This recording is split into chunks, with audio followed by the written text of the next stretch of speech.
Do you know how you can waive your inspection without intentionally waiving your inspection? Stick with me, I'll show you how. And orangutans, and breakfast cereals, and fruit bats, and large... Skip a bit, brother. Words.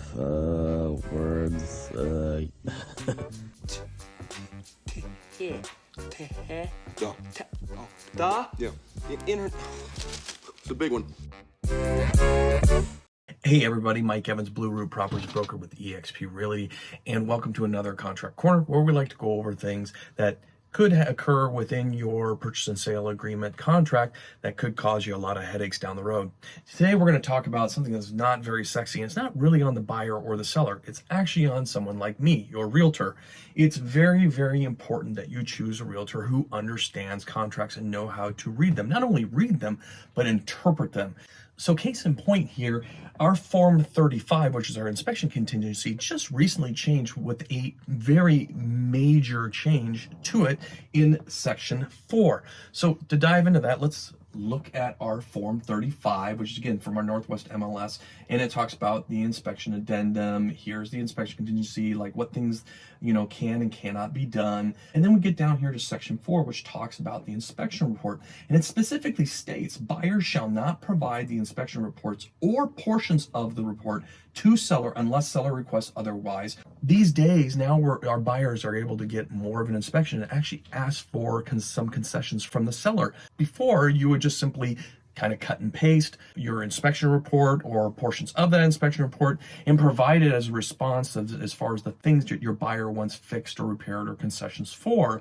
Sellers didn't like that from the standpoint of anything that the buyers provided to the seller. If it's a material fact, that listing agent is going to have to disclose that to anybody else down the road should their current buyer elect to leave the contract and they have to go back to market. Sellers didn't like that. Everybody pushed for this change. The problem with this change, it just says any portion or shall not provide the inspection report or portions of that report.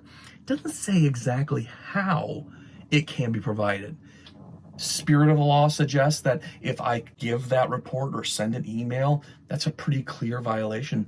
But by letter of the law, if I verbally read it or paraphrase it to the listing agent over the phone, that potentially could be a violation. This clause is so relatively new that these things haven't been challenged yet. And as we're now getting into more inspections and more concessions are being asked for and repairs are being asked for from the buyers, there's going to be a seller out here who's eventually going to utilize this clause because the buyer's agent told the listing agent over the phone something nonchalantly in passing that there was a leak in the plumbing that the inspector called out.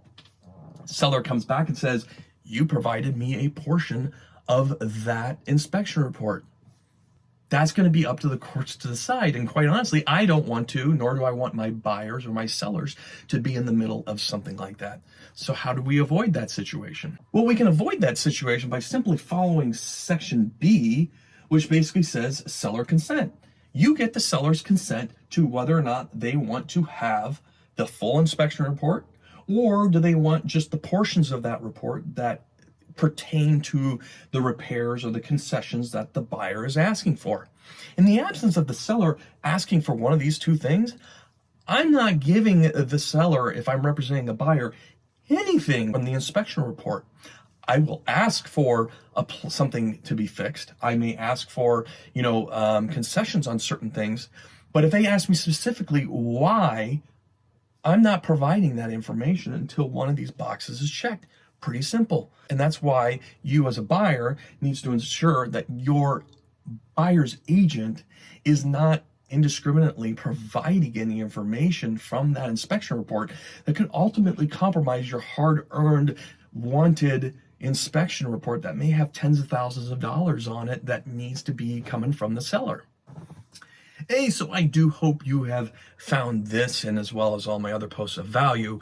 I know I enjoy making, lighthearted and funny little clips and videos on my social media that I hope does draw your attention, but I hope it ultimately brings you back to these videos, because these are the ones that are important, because you are spending hundreds of thousands of dollars, and you better have someone on your side that knows what they're doing and demonstrates that they know what they're doing, other than making you laugh. So with that being said, if you are thinking about buying or selling a home out here in Washington, Thurston, Pierce, Mason, Kitsap County, I would absolutely love to help you out. Give me a call, text me, email me, and let's have a conversation.